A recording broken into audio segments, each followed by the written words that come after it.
शिव भक्ति से क्या मिलेगा? सुदर्शन चक्र मिलेगा। सुदर्शन, चारों तरफ आपको सुंदर दर्शन का एक भाव मिलेगा, एक विचार मिलेगा। कहीं से भी आपको दुर्गुण का दर्शन नहीं होगा, सभी स्थान से आपको सद्गुण का दर्शन मिलेगा। आपको सुदर्शन, उसको कहते सुदर्शन चक्र। सभी लोगों का एक मन में होते सुदर्शन, जहां देखो वहां सब में गुण ही देखते हैं, किसी में दुर्गुण नहीं देखते। जैसे मधुमाखी फूल में से सुंदर सुंदर सुगंध देखती है और मधु देखते हैं, विष्टा ये जो कीड़ा है वो तो सब विष्टा एकत्र करता रहता है। इसलिए जैसी हमारी दृष्टि वैसे हमारी सृष्टि का निर्माण हो जाता है। इसलिए विचारधारा, हमारी दृष्टि सुदर्शन रहनी चाहिए। और शिव जी शस्त्र विद्या भी देने में समर्थ हैं और शास्त्र विद्या भी देने में समर्थ हैं। जिनको शास्त्रों की विद्या प्राप्त करना उसको भी शिव साधना करें, जिनको शस्त्र विद्या प्राप्त वो भी शिव साधना करें। शिव जी शस्त्र विद्या भी दे सकते हैं, शिव जी शास्त्र विद्या भी देते हैं। महादेव जी सब कुछ देने में समर्थ हैं। विद्यार्थ लभते विद्या, धनार्थ लभते धनम, पुत्रांत लभते पुत्रान, मोक्षांत लभते गतिम। सब कुछ शिव देता है। धन निर्धन को देत सदाई, जो कोई जहां से हो फल पाई। स्तुति के ही विधि करे तुम्हारी, हर हो नाथ चूक हमारी। शंकर हो संकट के नाशन, विघ्न विनाशन मंगल कारण। योगी इति मुनि ध्यान लगावे, नारद सारद शिष्य नमावे। नमो नमो जय नमः शिवाय, सुर ब्रह्मादिक पार न पावे। ये शिव है। पुत्र हिनकर इच्छा कोई निश्चय शिव प्रसाद देते होए। कोई दंपति को पुत्र और पुत्री नहीं तो इधर उधर यहाँ वहां भटकने की कोई आवश्यकता नहीं, महादेव के शरणों में जाइए। पुत्र हिनकर इच्छा कोई, भगवान शिव जी पुत्र कामना पुत्री कामना महादेव पूर्ण कर देते हैं। बहुत राजा महाराजों को पुत्र नहीं थे तो और देवताओं की साधना करने के लिए राजा महाराजा नहीं जाते थे, राजा महाराजा शिव साधना करते थे तो पुत्र उनको प्राप्त होता था। अरे राम जी के पिता श्री राजा दशरथ जी को पुत्र नहीं थे। गुरु वशिष्ठ महाराज ने कहा राजा दशरथ जी शिव साधना करिए, विशेष प्रकार से पार्थेश्वर महादेव का पूजन करिए। जो मिट्टी में से शिवलिंग निर्माण करके भगवान शिव जी का पूजन किया जाता है उसको कहते हैं पार्थेश्वर महादेव पूजा। और दो राजा दशरथ जी ने पार्थेश्वर महादेव पूजा की और पार्थेश्वर महादेव की पूजा के फल स्वरूप उसको पुत्र मिले। इसीलिए कोई भी दंपति को पुत्र और पुत्री नहीं है तो महादेव की उपासना करे, शिव जी की साधना करे। विष्णु भगवान ने भी देवताओं को कहा देवताओं कोई अपुत्र है तो पुत्र के लिए वो महादेव की उपासना करे, भगवान शिव का भजन करे। शिव जी श्रेष्ठ देवता है। शिव महापड़ ग्रंथ में ब्रह्मा जी ने नारद जी को कहा कमल पुष्प महादेव को चढ़ाना चाहे और बिल्वपत्र महादेव को हम चढ़ाते हैं तो क्या होगा? तो कहा लक्ष्मी कामोर्चे शिवम, लक्ष्मी की कामना पूर्ण होगी। कैसे लक्ष्मी मिलेगी? अपनी कामना की पूर्ति करने से लक्ष्मी। बहुत लोगों को लक्ष्मी मिलती है लेकिन कामना की पूर्ति नहीं होती। लक्ष्मी रे मिलते है लेकिन कामना की कोई पूर्ति नहीं। लक्ष्मी बहुत है, पैसा बहुत है उनके पास लेकिन नहीं पुत्र है, नहीं पौत्र है, कुछ भी परिवार में कुछ संप शांति, कुछ भी संगठन कुछ भी नहीं है, नहीं किसी का अनुसरण, नहीं किसी का आदर। तो ये लक्ष्मी किस काम की?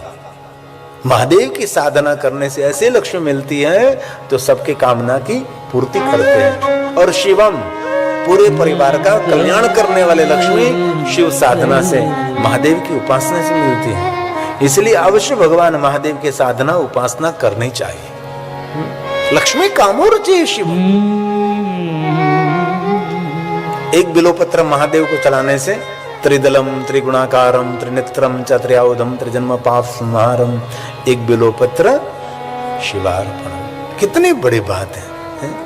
और बिल्वपत्र कहां से आया? बिल्वपत्र कहां से आया? लक्ष्मी स्तन उत्पन्न से महादेवस्य। बिल्वाष्टक का एक सुंदर श्लोक है। लक्ष्मी की साधना का फल है बिल्वपत्र। लक्ष्मी के द्वारा प्रकट हुआ है बिल्वपत्र।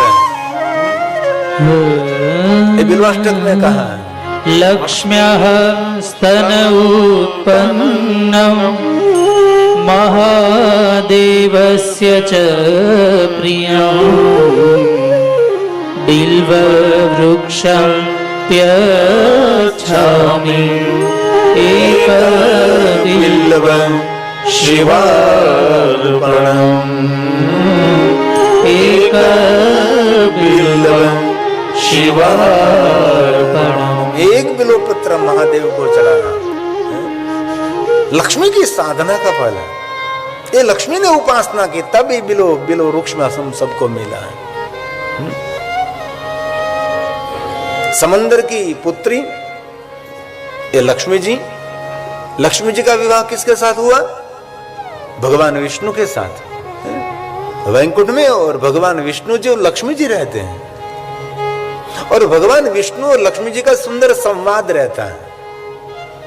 विष्णु भगवान सर्प के शया करके शांताकारम भुजगशयनम पद्मनाभम सुरेशम, लक्ष्मी जी उसके चरण दबाती है। तो एक दिन विष्णु भगवान और लक्ष्मी जी का सुंदर संवाद चल रहा था और संवाद में से विवाद हो गया।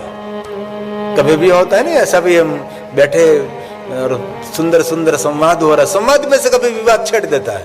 कोई ऐसी बात किसी ने कह दी तो दूसरे को तो बुरा लग जाता है, सभा भंग हो जाती है, बुरा लग जाता है, उठकर भाग जाते हैं, ऐसे बहुत कुछ होता है। मीठी मीठी मधुर मधुर बात हो रही, संवाद हो रहा है और संवाद में से कभी विवाद प्रकट हो सकता है। तो यहां भी ऐसा ही हुआ। भगवान विष्णु लक्ष्मी जी सुंदर मीठी मीठी मधुर मधुर बातें कर रहे थे, संवाद कर रहे थे। इनमें से विष्णु भगवान ने कुछ बोलने में गलती कर दी। इसलिए सभी विष्णुओं को ध्यान में रखना। कभी पत्नी के साथ संवाद हो रहा है तो बहुत सावधानी, बहुत सावधानी, अति सावधानी। आपने 100 बात सुंदर मधुर सुनाई, लेकिन एक बात में जो आपकी जीभ गलती कर गई, सब एक जीवा गलती कर तो जीने जैसा नहीं रहता, सब कुछ गड़बड़ हो जाता है, सब पानी पानी हो जाता है। लक्ष्मी को बुरा लग गया और लक्ष्मी विष्णु के साथ झगड़ने लगे। एक दिन भी खाली नहीं होता। विष्णु भगवान एक शब्द बोले, लक्ष्मी 3 शब्द बोले। विष्णु 3 बोले तो लक्ष्मी 4 बोले और विष्णु 4 बोले तो लक्ष्मी 6 बोले। 2 शब्द ज्यादा बोलने लगे। ऐसे बहुत सारे वंदनीय पति पत्नी होते हैं, सुबह से लेकर शाम तक वही करते हैं, तू मैं, तू मैं। सुबह से चलता रहता है, शाम तक चलता है। नींद में झगड़ते नहीं, लेकिन नसकोरा बुलाते हैं। क्या कहते हैं हिंदी में उसको? खर्राटे, खर्राटे, खर्राटे बुलाते हैं। ऐसे ऐसे जीवन बीतता जाता है। और लक्ष्मी ने कह दिया कि विष्णु आप क्या मानते हैं मुझे?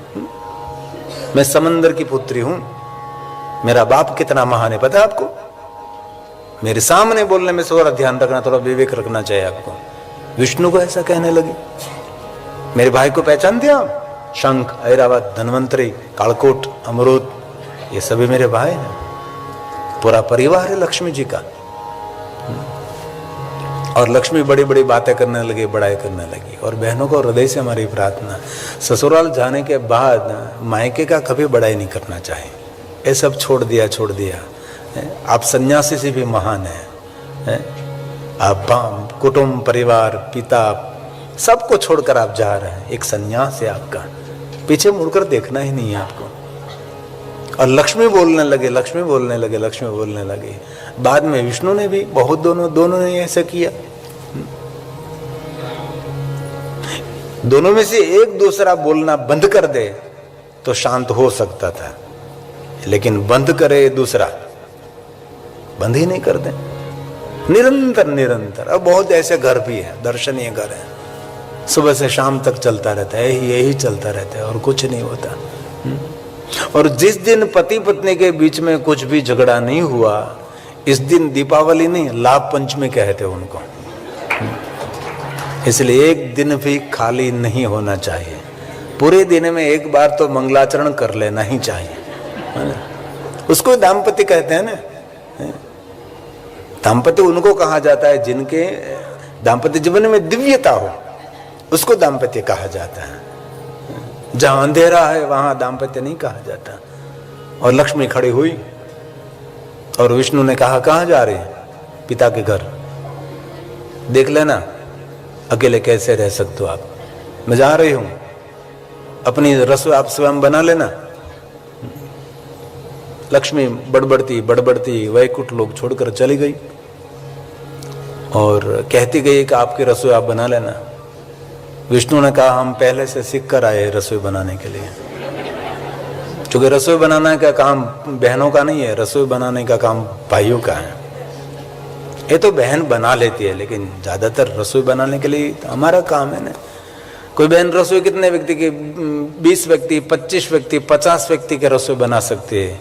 500 लोगों की रसोई बनाने तो कौन बनाते हैं? हम ही बनाते हैं ना, पुरुष ही बनाते हैं। बड़े बड़े रसोई घर कौन संभालते हैं? बहनों नहीं, बड़े बड़े रसोई घर तो पुरुष ही संभालते हैं। और बहनों को प्रार्थना है कथा में से दीक्षा लेकर जाए, 7 दिन में 1 दिन उसको रसोई घर दे दीजिए, आज हमारे छुट्टी है, आप बनाओ। रोटी नहीं बनेगी, भारत का नक्शा बन जाएगा और रसोई घर पूरा छिन्न भिन्न हो जाएगा।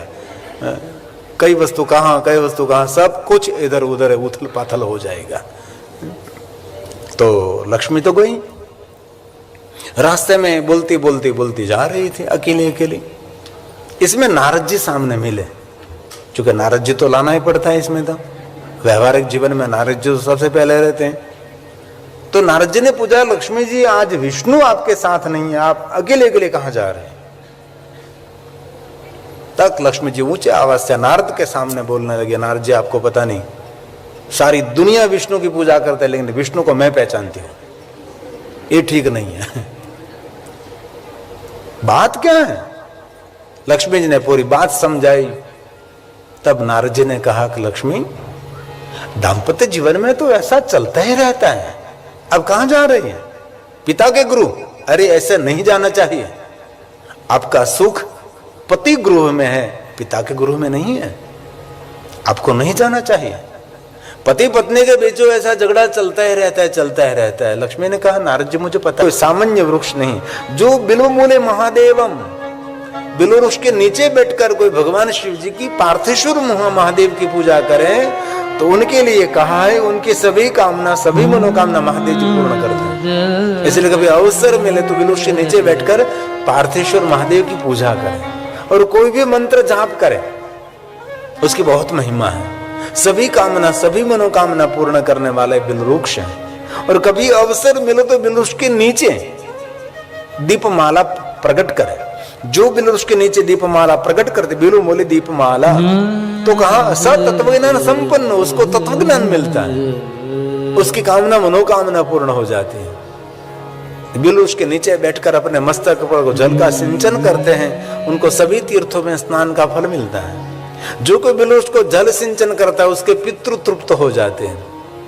इसलिए कोई भी देवी देवता का मंत्र बिलवृक्ष के नीचे बैठकर जाप करने से ये मंत्र जल्दी सिद्धि देने के लिए कार्यरत हो जाता है। इसलिए बिलवृक्ष कोई सामान्य वृक्ष नहीं, बिलवृक्ष साक्षात देवताओं का स्वरूप है, ये महादेव का स्वरूप है। जो कोई मनुष्य एक बिलवृक्ष लगाकर एक बिलवृक्ष को बड़ा करता है, उनको 1 करोड़ शिवालय निर्माण का फल मिलता है। और एक शिवालय जो निर्माण करता है, उनका वंश कभी निर्वंश नहीं, उनके परिवार में कभी निर्धनता नहीं। एक शिवालय निर्माण करने मात्र से तो 1 करोड़ शिवालय निर्माण कौन कर सकता है? तो कोटि शिवालय निर्माण का फल, एक बिलवृक्ष लगाना, इस बिलवृक्ष को बड़ा करना, कोटि कोटि शिवालय निर्माण का फल मिलता है। इसलिए आपके पास कहीं इधर उधर जगह है तो जरूर आप एक बिलवृक्ष लगाकर उनकी सेवा करो, उनको रोज दीप, उसका दर्शन करो, उसको प्रणाम करो, उसको स्पर्श करो। बिलवृक्ष को स्पर्श करने से, बिलवृक्ष का दर्शन करने से मनुष्य सामान्य पाप नहीं, अघोर पाप में से मुक्त हो जाता है। ये बिल्वाष्टक में कहा है, दर्शनं बिल्ववृक्षस्य स्पर्शनं पापनाशनम् अघोर पाप संहारम् एक बिल्वं शिवार्पणम् एक बिल्वं शिवार्पणम्। कभी अवसर मिले तो बिलवृक्ष के नीचे बैठकर भोजन करने की महिमा है। बिलवृक्ष के नीचे बैठकर भोजन करने से तीर्थ में भोजन का फल मिलता है। तीर्थ भोजन, जिनको वन भोजन कहते, तीर्थ भोजन कहते, ब्रह्म भोजन कहते, बालिका भोजन, बटुक भोजन, ऐसे बहुत पुण्य मिलता है। इसलिए बिलवृक्ष पुण्य देने वाला है। बिलवृक्ष हमारा आयुष्य बढ़ाता है। बिलवृक्ष हमको सकारात्मक मनोवृत्ति देते हैं, ये बिलवृक्ष है। और इसीलिए बिलवृक्ष कोई सामान्य वृक्ष नहीं है। और बिलवृक्ष के नीचे एक व्यक्ति को भोजन कराने से एकम वा कोटि गुणितम, बिलवृक्ष के नीचे को एक व्यक्ति को भोजन कराओ तो 1 करोड़ व्यक्तियों को भोजन करने का फल मिलता है। और कभी अवसर मिलते शिव रतम, कोई महादेव का परम भक्त है, उनको बिलवृक्ष के नीचे भोजन कराने से सदरिद्र न जायते, उनके कुल में उनके परिवार में कभी निर्धनता नहीं पहुंचती। इसलिए कोई परम शिव भक्त, कोई महान शिव भक्त है तो उसको बिलवृक्ष के नीचे बैठकर क्षीर युक्त मनाए, खीर का भोजन कराए, गाय का दूध चावल युक्त सुंदर खीर बनाकर उसको भोजन कराए तो उसके कुल में निर्धनता नहीं जाती। ये शिव महापड़ ग्रंथ में कहा है। बिल्वमूले क्षीरयुक्तम् भोजेन संयुतं यो दद्यात् शिवभक्ताय सदरिद्रो जायते सदरिद्रो न उसके कुल में कभी निर्धनता नहीं पहुंचती। इसलिए कभी अवसर मिले तो बिलवृक्ष की सेवा करें। बिल्व पत्र चढ़ाने का उनको अधिकार है जो बिलवृक्ष की सेवा करते हैं। कभी बिलवृक्ष की सेवा नहीं करें और आप पत्र तोड़ तोड़ कर महादेव को चढ़ा रहे हैं, नहीं नहीं, ये विधान नहीं है। पहले तो वृक्ष की सेवा करनी पड़ती है, वृक्ष को लगाना पड़ता है, उसकी परिक्रमा करे, उसको स्पर्श करे, उसको प्रणाम करे। कोई भी वृक्ष का पान तोड़ने का किसी को अधिकार नहीं है, अधिकार लेना पड़ता है, बिलवृक्ष को प्रार्थना करनी पड़ती है। और लगाया किसने बिलव वृक्ष, और आप तोड़ तोड़ कर महादेव को रोज चढ़ा रहे हैं। कोई भी वृक्ष अपना जीवन पर्ण और मूल पर आधारित है। जो उसका मूल नहीं रहेगा तो वृक्ष नहीं रहेगा, और उसके पत्ते ही नहीं रहेंगे तो भी वृक्ष नहीं रहेंगे। क्योंकि उसके पत्ते से श्वास लेते हैं और मूल से आहार लेते हैं। जैसे हम नाक से श्वास लेते हैं, मुख से हम आहार लेते हैं, ऐसे वृक्ष को भी यही महिमा है। इसलिए मेरे शिव महापड़ ग्रंथ में वृक्षों की बड़ी महिमा है। और जहां हम काठियावाड़ में रहते हैं ना, वहां हमारा बिलवृक्ष का पूरा जंगल है। मैंने कभी अपने हाथ से बिल्वपत्र तोड़कर भगवान को नहीं चढ़ाया, लेकिन बिलवृक्ष मैंने लगाने का काम किया है, बिलवृक्ष का पूरा वन बनाने का काम किया है। ये आप जैसे सभी भक्तों की कृपा से बना है पूरा बिलवृक्ष वहां। और गुजरात का सबसे बड़ा शिवालय हम निर्माण कर रहे हैं, क्योंकि सही अर्थ में शिवालय कहीं निर्माण नहीं हो रहा। हमारा सोमनाथ महादेव का शिवालय निर्माण हुआ, बाद में कोई गुजरात में ऐसा कोई भव्य दिव्य हजारों साल तक धरती पर रहे। यहाँ दक्षिण भारत में तो बहुत बड़े बड़े शिवालय, एक एक शिवालय 15 एकड़ में, एक एक शिवालय 35-35 एकड़ में, इतने बड़े बड़े शिवालय दक्षिण भारत में है। लेकिन उत्तर भारत में बहुत कुछ नहीं रहा है। इसलिए आपको भी कभी अवसर मिले तो जरूर बिलवृक्ष लगाना, बिलवृक्ष की सेवा करना, बिलवृक्ष को स्पर्श करो, बिलवृक्ष को प्रणाम करो, बिलवृक्ष के पास बैठकर पंचाक्षर मंत्र का जाप करो, बिलवृक्ष के पास में बैठकर, बिलवृक्ष के नीचे बैठकर पार्थेश्वर महादेव की पूजा करो। सभी कामना, सभी मनोकामना पूर्ण करने वाला बिलवृक्ष है। इसीलिए तुलसी के पास बैठकर भगवान शिव की पूजा कर सकते हैं। कोई कहते हैं कि बिल्वपत्र महादेव को अर्पण कर सकते, तुलसी पत्र महादेव को अर्पण नहीं कर सकते। अरे प्रेम पूर्वक सभी पुष्पों का वर्णन शिव महापड़ ग्रंथ में, जैसे बिल्वपत्र महादेव को अर्पण कर सकते हैं, ऐसे तुलसी पत्र भी महादेव को अर्पण कर सकते हैं। ये ब्रह्मा जी ने कहा नारद जी को। नारद सुनिए यार, भक्ति मुक्ति फलम तस्य तुलस्या पूजे द्यादि। तुलसी पत्र महादेव को अर्पण करने से भुक्ति मुक्ति, बिल्वपत्र महादेव को अर्पण करने से सभी कामना मनोकामना पूर्ण हो। इसलिए शिव जी की दुनिया में कोई भेद नहीं है। शिव जी बिल्वपत्र स्वीकार, तुलसी पत्र का तिरस्कार करे, ऐसा कभी हो नहीं सकता। शिव जी एक स्वीकार की दुनिया है। इसलिए बहुत सारे पुष्पों का वर्णन शिव महापड़ ग्रंथ में किया है। कैसे पुष्प चढ़ाने से क्या मनोकामना पूर्ण होती है, ऐसी महिमा भी पुष्प पूजा में कही। एक पूजा का नाम है पुष्प पूजा, दूसरी पूजा का नाम है धान्य पूजा। अलग अलग धन धान्यों से भगवान शिव का पूजन कर महादेव को चढ़ाया। ये धान्य कभी व्यर्थ नहीं होना चाहिए। ये धान्य में से प्रसाद बनता है, ये फेंकना नहीं है, ये कचरे में नहीं डालना है। ये फिर धान्य लेकर शालिग्राम भगवान को स्पर्श कराने के बाद उनमें से प्रसाद बनता है, उसको कहते हैं धान्य पूजा। ये एक है धारा पूजा, जिन वस्तु की धार करते उसको धारा पूजा कहते हैं। जल धारा चढ़ाते, ये जो देखो अभी अलग अलग जो पूजा होती है, शिव जी की बहुत सारी पूजा की परंपरा है। धारा पूजा, जल धारा चढ़ाते हैं, गंगा जल की धारा चढ़ाते हैं, दूध धारा, पंचामृत की धारा, मध की धारा, ऐसे शहद की धारा, फलों के रस की धारा, ऐसी बहुत सारी धाराओं की महिमा है। लेकिन सभी धारा आप नहीं कर सकते तो भगवान शिव जी को गंगा जल चढ़ाए, गंगा जल से अभिषेक कर दिया। अभिषेक श्रेष्ठ परंपरा। अभिषेक क्या है? भगवान के साथ हमारा मन, हमारे विचारधारा जोड़ने के लिए एक ध्यान का एक प्रकार है। जब भगवान को जल धारा करते हैं तब हमारा चित्त, हमारा मन, हमारा ध्यान सब कुछ शिव में रहता है। क्योंकि धारा टूटनी नहीं चाहिए। तन से हम पात्र पकड़ते हैं और वाणी से मंत्र बोलते हैं, इसलिए वाणी, मन और तन तीनों का संगम रहता है और भगवान शिव जी को हम अभिषेक करते हैं। भगवान राम ने अभिषेक किया, देवताओं ने भगवान शिव जी को अभिषेक किया। महादेव को जलधारा से अभिषेक करते हैं। अभिषेक इसीलिए करते हैं जो ध्यान नहीं कर सकते उनके लिए एक ध्यान का एक द्वार है अभिषेक।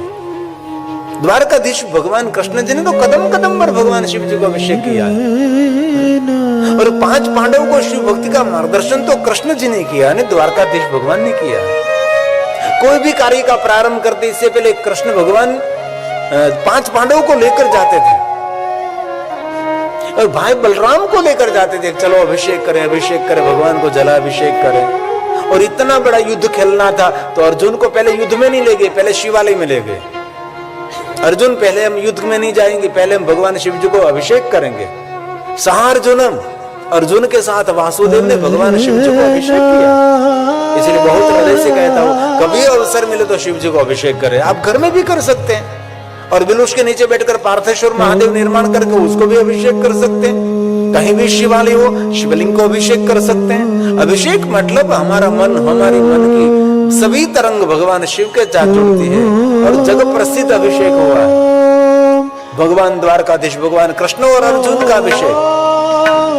ओम नमो भवाय शर्वाय रुद्राय वरदाय च पशूनां पते नित्यं उग्राय च कपर्दिने महादेवाय भीमाय त्र्यंबकाय शिवाय च ईशानाय मखघ्नाय नमस्ते मखघातिने नमः सहस्रशीर्षाय सहस्रभुजमन्यवे सहस्रनेत्रपादाय नमः सांख्याय कर्मणे नमो हिरण्यवर्णाय हिरण्यकवचाय च भक्तानुकंपिने नित्यं सीध्यतां वरप्रभु एवं